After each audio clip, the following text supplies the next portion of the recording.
The Boston Celtics lost to the Miami Heat in a summer league game this year, and there is nothing I hate more than losing to the Miami Heat. Well, this month, Chat Sports, the Heat report, they are beating our ass. The most likes they've gotten on a video this month is a cool 513. We have only gotten 369 on a video in the month of July. Change that, go down below, hit that thumbs up icon so we can beat the Heat report this hot month.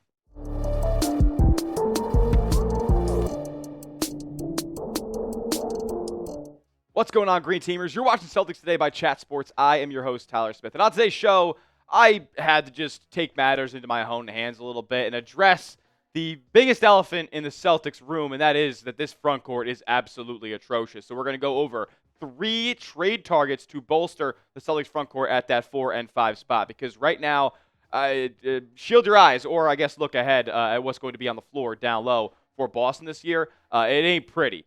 Georges Niang, Luka Garza, Neemias Queta, Xavier Tillman, Amari Williams. Georges Niang is the best player in this group.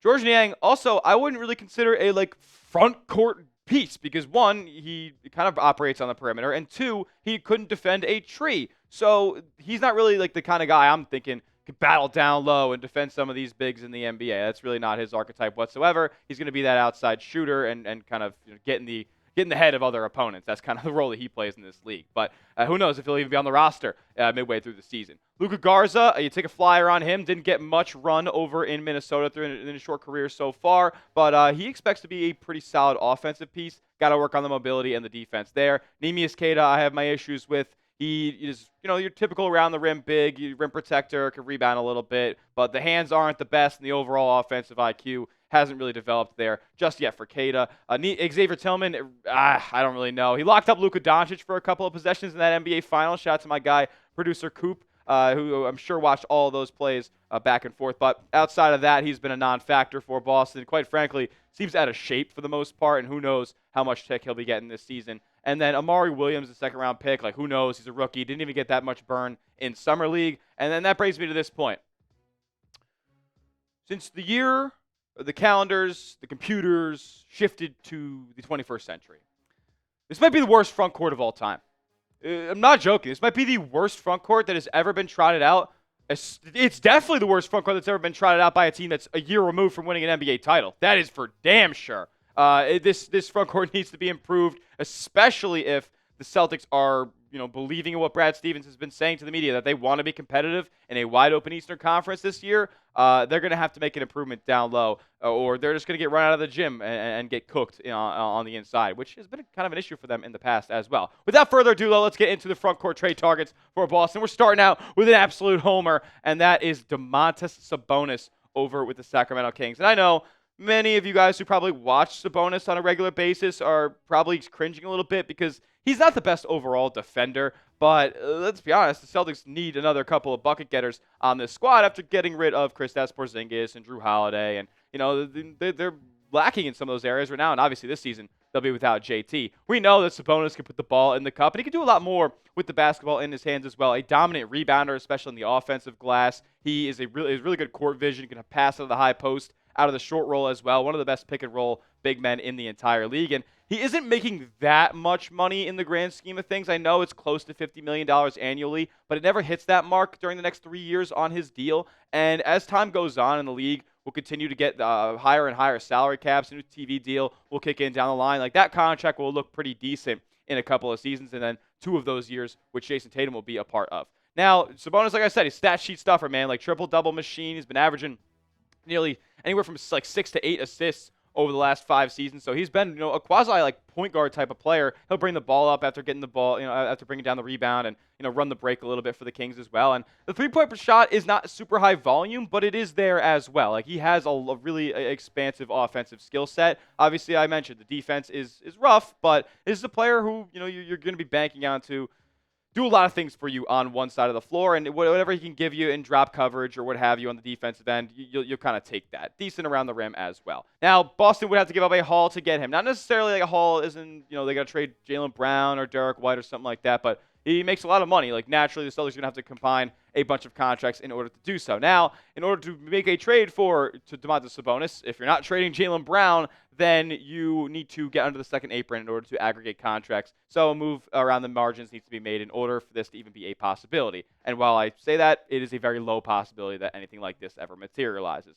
But Bleacher Report threw this out on one of their streams that the Celtics would get Domantas Sabonis in exchange for Anfernee Simons, Sam Hauser, George Niang, and Neemias Queta, along with 2 first-round picks. Like, honestly, this is really just salary filler for the Kings when you really think about it. I mean, Sam Hauser can be a long-term piece there, but very complimentary and not really matching the value of Sabonis there. So you're going to have to give up some draft capital and 2 first-round picks for Boston. But, hey, hopefully those are at the end of the first round. The C's are back to contention. Now, I said Sam Hauser with like kind of like verbal italics there because, we know the C's don't really want to trade him at this point. But Michael Pina came out with this quote when he was going through a couple observations, and he writes for The Ringer now, but he used to cover the Celtics a couple of years ago. I was following him, throughout the mid-2010s, and he said Boston is still in the second apron at about $20 million over the tax, but regardless of what Brad Stevens has said, it would be a stunner if it didn't shed more money during the season to dodge repeated tax penalties. The likely casualties are Anfernee Simons and George Niang, but no one should be shocked when Sam Hauser gets traded. Look, if it meant, bringing in Sabonis, then I would be willing to trade Sam Hauser. Like, that's a casualty that I'm willing to make, and it's a bet that I'm willing to make on a guy like a Baylor Shireman to end up developing. I know during Summer League his jump shooting was rough, but, like, that's a guy who you draft to hopefully be the long-term Sam Hauser replacement, and you draft Hugo Gonzalez as well there to make up for some of the depth that you're giving up in this trade as well. So let me know in the comment section if this is something that you'd be interested in, bringing Sabonis to kind of fortify the Celtics front court for the foreseeable future. I'm sure he would be around for the long term. A for accept, D for decline, and if you would bring Sabonis in exchange for Simons, Hauser, Niang, Queta, and 2 first-round picks, that's going to be the kicker. Next up is Nikola Vucevic of the Chicago Bulls. And we're going to kind of go in tiers here. You see Sabonis, who's a perennial all-star, but now where you shift, years to Nikola Vucevic, who's more of a former all-star, kind of the last legs of his career, and also on an expiring contract. So what a Vucevic trade would really be for Boston is kind of just a stopgap and really just a Band-Aid on what the eventual bleeding will be in the Celtics front court this season only. Like, I wouldn't be willing to really look further past this season for Vucevic in green, but this would also help the Celtics, try to shed more money, and it would probably involve a guy like Anfernee Simons going over to Chicago. He makes $20 million in the season. That'd be the Celtics shedding off like a little bit more than $7 million if they were trying to make a one-for-one swap there. So we'll see if that's at all a possibility. But Vuce is no slouch when it comes to the offensive end either, and that's another theme that kind of stands true with these first 2 players, is that they're not really defensive stalwarts. Vucevic even more so. Like, he's an absolute cone on the defensive end. But he grabs a lot of boards, can hit that mid-range, got a really good in-between float game as well, solid post player, and an underrated passer of the basketball as well. He's hovering around 3 to 4 assists on a nightly basis, and he has really expanded his range over the past few seasons and shot at a 40% clip this past year on pretty solid volume. I think he was shooting about 3 or 4 or 5 a game. So he's really good 3-level scorer offensively, but he is up there in age, 34, like doesn't have a lot of tread left on the tires, and I wouldn't be looking much further past this season for Vucevic with Boston. Like I said, though, could they get a trade done that just is a one-for-one swap that sheds a bunch of money? And I know Vooch is like a pretty negative asset over there in Chicago, kind of untradeable. Could we get some draft assets back? Maybe a couple second-round picks that you recoup back, that you didn't get in the Anfernee Simons trade when you originally made it, sending away Holiday after they rescinded those trades. We never really talked about it on the show, but Portland rescinded the 2 second-round picks, that they got sent to Boston in exchange for Anfernee Simons. So maybe you could recoup some of those in a deal like this because Vooch really isn't all that good. I would be taking the flyer on Simons as the 26-year-old bouncy point guard, but a way that a trade like this could be held up is I've heard reports over the past couple of days that the Bulls are really not in the market of trading Kobe White, who is kind of that similar archetype to Anfernee Simons, makes half the salary that he does and is also on an expiring deal this season. So who knows if they would be willing to make a deal for another player of that style while they are still in limbo with Josh Giddey in his restricted free agency as he seeks $30 million annually. One more player to talk about in just a moment, though, but first, get hooked up with this awesome shirt and commemorate the good times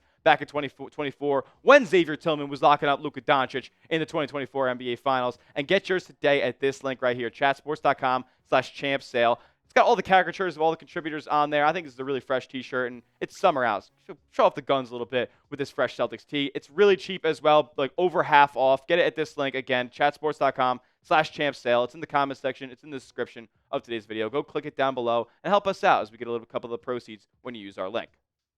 All right, last name up, and like I said, we're going through tiers here. It's not going to be an all-star level player for the final Celtics trade target in the front court, but it's going to be Brandon Clarke. And it is a name that we've talked about a little bit on the show previously when talking about Anfernee Simons, trade destinations, and whatnot. But I know this isn't a superstar level player, but the Celtics also have their superstars kind of in tow already. That's why I really believe that a Sabonis trade would really not be the best course of action just because you would limit yourself as far as the rest of the roster that you can build. Like, what if you got, a $20 million player and then two $10 million players? That's what Brandon Clarke is. Brandon Clarke's a $10 to $12 million a year player, like he's making over the next 2 seasons. And then, you have just even more depth on this roster to contend. You have a Jason Tatum, you have a Jaylen Brown. That is your duo of superstars that you're trying to contend with for the next basically decade or so. And Clarke's one of those complementary pieces that probably plays a little bit above his weight class. And this is a guy who is averaging double-digit points basically each of the last 4 seasons out there in Memphis. And yeah, he's had some injury concerns back in 23-24, basically missed the entire year. But he's a super efficient player. He's kind of taken the 3-ball out of his game that he tried to explore at Gonzaga when he was in school, but a solid rebounder as well. This is just a nice off-the-bench big for Boston to kind of have, as they try to maybe develop some of the younger bigs on the roster to be the eventual starter. This is a guy who can bring off the bench, play him at the 4, play him at the 5. He's athletic, can block shots, can be up as a lob threat as well. I like Brandon Clarke as a player. He's got good in-between-the-ears skills as well. Came from that Mark Few system up in the Pacific Northwest. And then we talked about a trade idea that would send him to Boston in exchange for Simons. And it's really not just Brandon Clarke that you're kind of reaping the rewards of in this return. You're also getting a guy like Vince Williams, who just a season ago was averaging 10 points a night and 5 rebounds, 4 assists. Like, he can fill up the stat sheet and run a little bit of offense for you, and he's a really solid, versatile defender. I know he's only 6'4", but can guard 1s, 2s, and a couple of 3s as well. And you get John Conchar, a solid, off the bench stretch big as well. You really increase the depth and get more. I know this isn't sexy. I know this isn't a sexy return basically whatsoever. But if you look at the Celtics front court right now, I would take all 3 of these players. I know Vince Williams is kind of a guard/forward hybrid, but I would take Brandon Clarke and John Conchar over basically 4 or 5 of the guys that we just saw on our screen earlier. I'm taking Clarke over every single person that you see on your screen. I'm taking Conchar probably over Luka Garza, probably over Xavier Tillman, over Amari Williams, even maybe over Neemias Queta, albeit he possesses a much different skill set. But come on, that wasn't a ridiculous trade when you think about who's on the roster right now. Rome wasn't built in a day. That's where I'm kind of thinking about that trade that we just talked about, because you're not going to get a superstar level, starting all-star caliber big with the assets that the Celtics are willing to trade away. Anfernee Simons on an expiring deal, Sam Hauser, who only makes $10 million a year. How valuable can he actually be? More so than he already is to the Celtics. And George Niang makes $8 million. And that's outside of that, you're not trading anything else that's wearing green at this point. So maybe you get a couple more pieces that are just better than what you have right now, and then long-term down the line, you see kind of who works out from what you're trying to develop down there in the front court. This is a year about experimenting, so we'll see what Boston ends up doing down low. What do you guys think, though? Pick one to trade for, and pick it in the context that you saw what the return was in a trade. If it's Domantas Sabonis, where you got to give up 2 firsts, Sam Hauser, and a bunch of stuff, type DS. If it's Vucevic, where it's kind of just an Anfernee Simons 1-for-1 swap, give me an NV in the comments. If it's Brandon Clarke and you want to take a couple flyers on some young Memphis Grizzlies, give me a BC down below. And make sure you are subscribed to the channel. That will do it for today's edition of Celtics Today by Chat Sports. Lock us in for all the latest Celtics trade rumors that are going on all offseason long and probably into the 2025-26 NBA season. We'll see you guys all in the next one. And as always, let's go C's.